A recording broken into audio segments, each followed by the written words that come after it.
Welcome back to the Catholic Messenger Conversations, our monthly podcast with Bishop Thomas Zinkula. I am Barb Arlen Fye, your host. Today we focus on Lent 2021, which begins on Ash Wednesday, February 17th. Can't believe it's coming up that quick. Bishop, last year we entered Lent about 3 weeks before the coronavirus pandemic struck full force in Iowa. Now, nearly a year later, after dealing with disruption and uncertainty, we enter a new Lenten season, perhaps a little better prepared. So let's start with the basics. I'm wondering, how did your experience of Lent last year shape your faith life, and what changes do you plan for your personal Lenten practices this year? So, to be honest, last year, I didn't have the best Lent.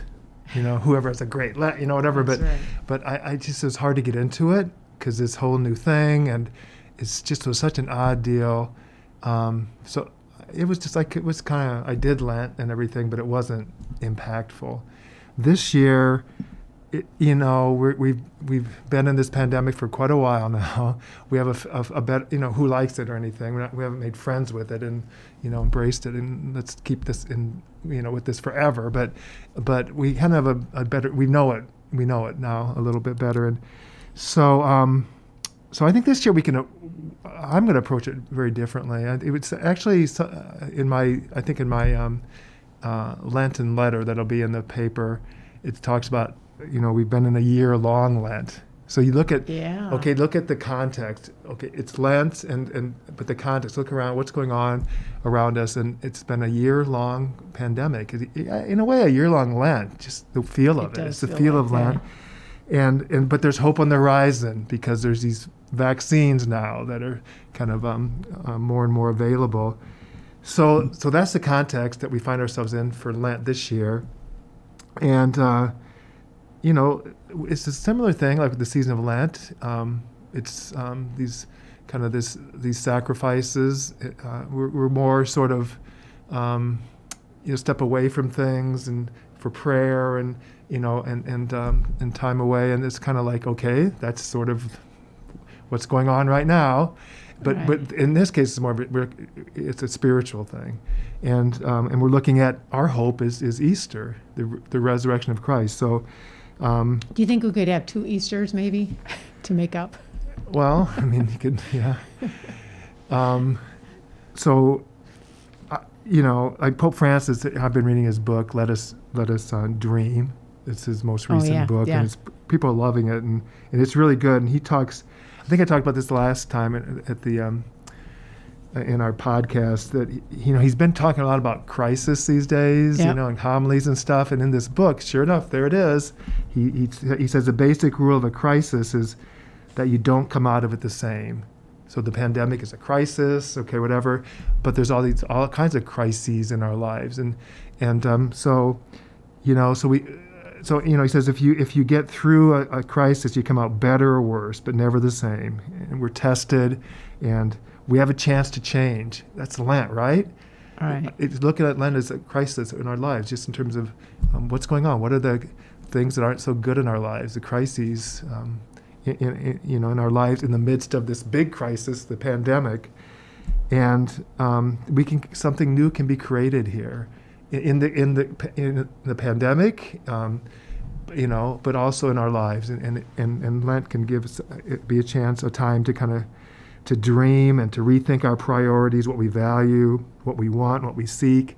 I just think we can do that maybe in a deeper way this year because of the pandemic. It's an opportunity to look at things in a different way. So there's that passage from Deuteronomy. I've set before you life and death, good and evil. Choose life then. Let's what I'm trying to do is what's going on in my life. Am I choosing life? How am I not choosing life? And so this discernment, there's prayer, there's reflection, Lenten things, fasting, all these things can help us at this time because of a pandemic. It's an opportunity to kind of take a look at the crises in our lives, the things that we need to Would that be like examine of conscience then? Yeah, maybe? that's part of it for sure. All those practices, that we do, just in general, but in more an intense way during Lent, in the midst of a crisis. I just think it's a really huge opportunity to, especially when there's hope on the horizon now with regard to Right. vaccines, but there's hope for us in a way bigger way Right. with regard to the resurrection of Christ. And so the Pope, in that book, Let Us Dream, he talks about 3 of his personal COVIDs. One when he was like 21, a young man, and Oh, yeah. That's right. and he got very sick, and he lost part of his lung. I mean, Right. they cut it out, and that was a huge thing, transformative for him. It's he talks about it as a COVID experience. Wow. And then when he was a young leader, he was too young, didn't have a lot of experience. And obviously, he's a leader, he's a rector, and he's provincial of the Jesuits, in his area, and he was harsh. Yes, And I remember that. and then they just go away to some Jesuit place for like a year and a half or so, and be reflective. And that was a hard thing, but he learned a lot from it. And then he was in Germany later on doing graduate school, or maybe that was probably before he became provincial. But and he was was away from everybody and lonely. And Right. I think there was I think Argentina was in the World Cup or something, and he's Of course missing he'd out. be. So, but those are COVIDs that where he learned things. He learned things from those. And so, what are our personal COVIDs? And to I look like at that those idea. during Lent. So that's kind of how I'm approaching it anyway. Yeah. Wow. So prayer, fasting, almsgiving, examine of conscience, scripture reading, Yeah, all these things read that we do. read his book.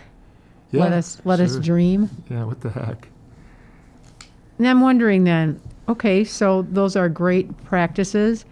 And I'm wondering some of the other basics. How will Ash Wednesday practices change this year, and why in our diocese? Yeah, so a couple things. There's we're in the midst of a pandemic, so there's the usual precautions. Mass looks different, so that'll be the case for Ash Wednesday as well. It'll look a little different this year than last year. But then something that everybody's talking about in parishes, parish priests, and there's getting advice from Rome and the U.S. Bishops' Conference in terms of how we distribute ashes. Right. Okay? So there's touch involved in that, and what they're saying from Rome, the Congregation for Divine Worship and Discipline of the Sacraments is saying that we should sprinkle the ashes on people's head, the top of their heads, and which is a whole new thing for it us. is. But in the rest of the world, that's a normal thing. Like in Wow. Europe and Italy, that's what they do. So I they would didn't know think that. with making the sign of the cross with your thumb on someone's forehead with ashes they would think that is odd. So I mean, we think sprinkling ashes on top of someone's head is odd, but so that's what they're suggesting. Bishop, we discussed that at my parish, and some people are worried about how, and it sounds kind of sexist, that some women will not, especially older women, may not want to have ashes on their hair because they go to the beauty parlor and they don't want it to mess up their hair. All right, so So that's actually debated our it's not parish. the spirit of Lent, actually. It's not, No. Yeah, no, yeah. So, all right, but why is that the case here? And people in Europe don't think about that. Yeah. Women in Europe, that's not their thinking about. It's something different. It's different, and we talked about. I had some Zoom meetings with priests a couple weeks ago. We talked about, okay, what are you doing? What are you doing? And there are those. It'll be interesting to see how many parishes do it this way. There'll be some, hopefully a lot. It's a different time right now, and so with this you'd say the formula once. Remember you are dust, and or the other one. Turn away at the from sin. beginning, and then and then you just silent. So you're not. There's not words, and when okay. you're close to somebody and all that, and you just you silently sprinkle it on their heads. But in our Zoom meetings with with the priests, they so there are those who are like, oh, that's not going to work for us, whatever. So the other option probably that some of them will do is take Q-tips. Oh, okay. A Q-tip for each person, and make the sign of the cross, and then use another Q-tip. So that's, I didn't say you have to do it the way that they're suggesting you do it. It's not Right. mandatory, whatever. But it's, So that's kind of an interesting So thing. is your preference, like when you distribute ashes, you will put it on people's heads, right? I'm not in a parish, Barb. So. But you pop up at parishes often. No, I do. No, I know. If I was in a parish, Yeah. well, I'm not going to force it. I Right. mean, maybe you have a line for one, another line for another. I would encourage it. Yeah. That's a weird deal. Well, everybody else thinks the way we do it is weird. Right. And how do you know? Maybe, I don't know. Maybe that would be something that would be more meaningful for people. How do you know until you've tried it? We've had to try all kinds of new things over the last year, so one more thing shouldn't bother anybody, right? That's, yeah. I think I'm so. thinking. Okay, enough on Ash Wednesday, right? We're going to be celebrating the rite of the elect and the rite of the call to continuing conversion in parishes and not as a diocesan celebration. How do we create that sense of a diocesan community?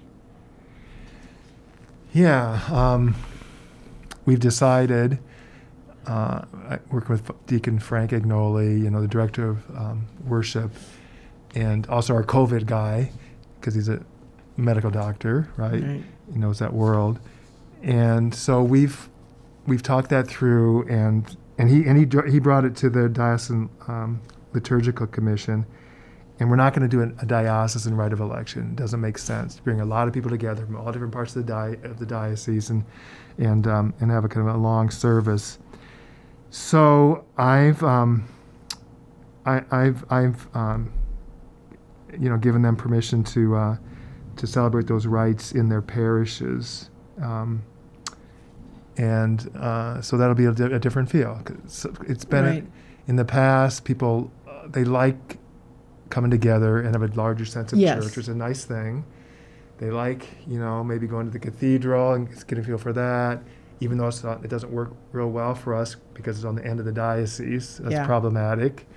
And they like, the bishop and everything and meeting the bishop, and none of that's at the heart of the rite of election or the call to continuing conversion. It's not about that. It's about, but the rite of election is the main thing, actually, because that's for people who've never been even baptized. And, so it's like election. You're chosen by Christ, right? Or by God, chosen by, the church. We love you. We want you to be part of us. We want to help you, together to grow in faith, with you being part of our community, our faith community. So that's sometimes lost sight of, and we've been talking about that, playing down my role, in terms of, the bishop, and okay, fine, I can meet people at the little gathering afterwards or something, but it's not at the heart of this ritual. And so we're already kind of trying to let go of some of those things, those aspects of it. In this case, it's, Frank has put together the ritual. Here's what it looks like, and so because they don't normally do this, and here's how you do it, and they'll be doing it and so to make it more the diocesan feel, and that this is you're part of something bigger here, and what we're gonna do. I've actually been videotaped then with a message. That's good. One for each of the groups, the candidates, and one for the catechumens. I think it's a great idea. And it kind of, so that pulls me into it, and it's kind of a mystagogy kind of a thing, which is like after people have been initiated in the church, during the Easter season, there's a period of mystagogy where you kind of unpack what happened, and what these rituals and sacraments you receive. Now let's look at it. Now that we've talked about it, you've prepared, and now you've experienced it. Let's break that open for a few weeks or whatever. So this is that's what we'll be doing as I'm doing in my videos is kind of talking about what happened there and where do we go from here. I like that idea a lot. It's communal and personal. I mean, it's more maybe intimate at the parish level, and yet you're still, with your message, then can still have this sense of being something bigger, part of a bigger community. Yeah, the bishop, I couldn't be there to do this with you. That's a normal deal. So at least they can hear a message from me. Is that hard for you to be able to? I mean, I understand you want to make sure people understand what the ritual is really about, but is it hard for you to not be a part of something huge. like that? It's kind of that's the norm. That's the ideal. It's like confirmation. I've given pastors, faculties to celebrate confirmation, so some of them did that the last year, and but it's normally the bishop's thing. So it's really hard for me to not be able to. I would love to have a packed cathedral and then everybody there and then really do it well, so we focus on the right things. And but yeah. How do you deal with that? Do you pray about it? How do you just reconcile those kind of losses in a way? it's kind of a loss in a sense, isn't it? Oh, yeah, definitely, yeah. Everybody's experiencing losses during I COVID. know. That's just and okay, for me, that's one piece of it, what it looks like for me, but everybody has challenges. I don't know, that's we know how to sacrifice as Catholics, and that's that's kind of it's Lent's coming up, and that's what that's all about, and so or part of it anyway. I appreciate that. And what about another Lenten tradition is the celebration of the scrutinies in the second, third, fourth, and fifth Sundays of Lent. How will that change this year? And do people know what the scrutinies are for the most part? Yeah, it's probably not. But, so that, again, it makes it a little more challenging for the scrutinies. It's kind of looking into your soul, really, as a catechumen, and what's going on there, and what kind of healing do you need to have happen there, and how is it disordered? What are the disorders in your life? And kind of preparing yourself, then opening yourself up to the sacraments, the Easter Vigil. But there's they're mandatory scrutinies. So they're that important. You can for a serious reason, a pastor can dispense a catechumen from participating in one scrutiny, and in extraordinary circumstances, from two. So that says something. This is really important. Wow. Yeah. But given the situation, wanting to be careful about things, it does extend the time of the Mass, because not like dramatically, but it is more time to do those. And do you think parishes should offer a little bit more explanation to the people in the pews about scrutinies? Oh yes, of course, yeah, ongoing, because somebody might pick up something one year and somebody else another year, and depending on what's going on in their life, or there's a new parishioner, new people coming on board, and it's we don't explain it very well, I think, enough. I don't think. Probably a good topic for the Catholic Messenger, maybe. It would be good, yeah. But wow. no, but so we've given them some suggestions that if there's a large number of catechumens, to maybe spread it out across the celebration of the scrutinies across a number of masses. That'd be one way to kind of, so it doesn't add too much time to the Mass, or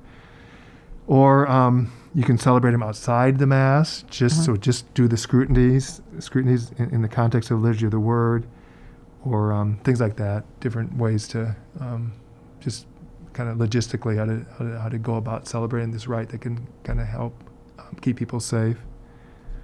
Is it mostly, what makes it a little bit longer? Is it the idea that there are some prayers and you call people up to the... It's two things. One is the ritual. It's yeah. just, you want to do it well, and you want to do it fully. And so there's pieces of it. It takes a little while. And then the number of people. It's both those two things. So, those are things people have to kind of take into consideration. It'll be interesting to see how it works. I understand maybe people can start sending their photos from those scrutinies, and we could run them in the Messenger too. Yeah, and be interesting to get people's take on them, have them do a little mystagogy afterwards. And what that would be cool. Yeah. We there seems to be a great desire for soul searching, for trying to figure out who we are as people of faith in such a trying time. Yeah. And maybe that is a good thing for all of us to sure. Be engaged in the scrutinies ourselves. Yeah. No. You're right.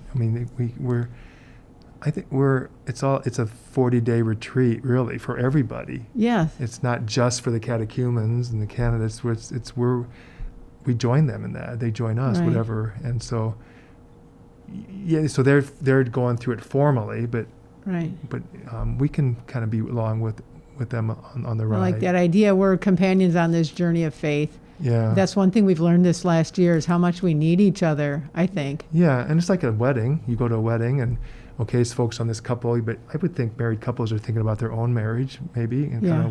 kind of taking a look at where they're at with things. Yeah. And, Yes, that's true. yeah. I appreciate that. Okay, I have to admit, communal reconciliation services, they're going to be impossible this year.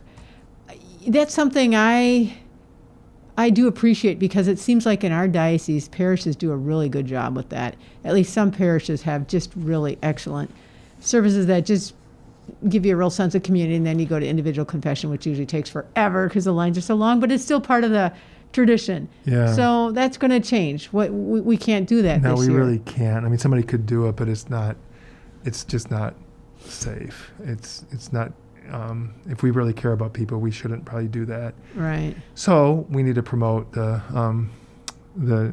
individual right, where you go on your own and whatever, and have enough time for enough opportunities for that, so there's not lots of people in lines and things. So I think more of scheduling of those kinds of opportunities and not having the communal. But Deacon Frank has presented something for in a creative thing for people to consider. Yeah. That Let's hear it. can kind of pull in the communal part of it in a different way, given COVID. So what he's suggesting that people might want to consider is that it's kind of a two-part thing. So there's the preparation for individual confession. So to provide the parishioners with a tool, a little ritual, or Like an examination of conscience. yeah, again, or examination of something? conscience, some scripture, examination of conscience. Would we do that at home? Yeah, Or? you do it at home, and then you go to confession the individual way, just whenever the time works for you, and it's scheduled in the parish. So that's what he's suggesting. I like that people idea. think about. And the thing is, we lose that. And you're supposed to, even with individuals, there's supposed to be scripture. Yes. How often does that happen?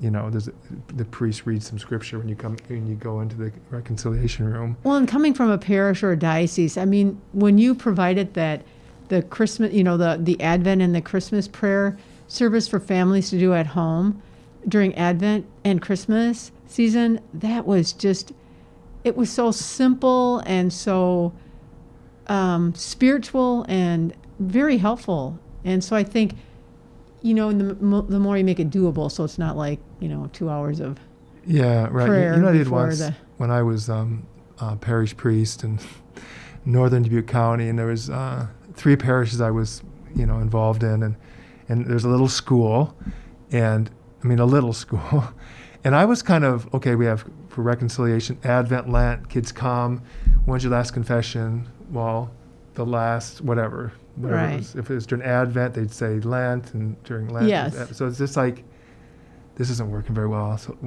it really bothered me that there was, it was all tied to school, and it wasn't family, domestic church. Yes. So we're doing a disservice to these kids. So I talked to the principal. I said, I'm going to do it different this year.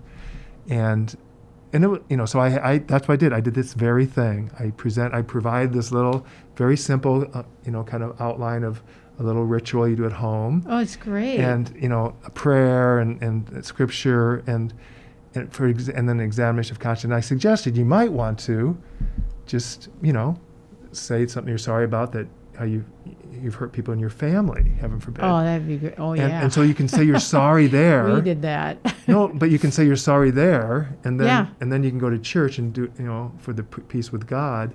So to do that as a family, and so that you can, this isn't just a school thing. This is something that That's that great. we can, and then they would come to. I was there 2 nights. I set aside like a couple hours each of 2 nights or something like that.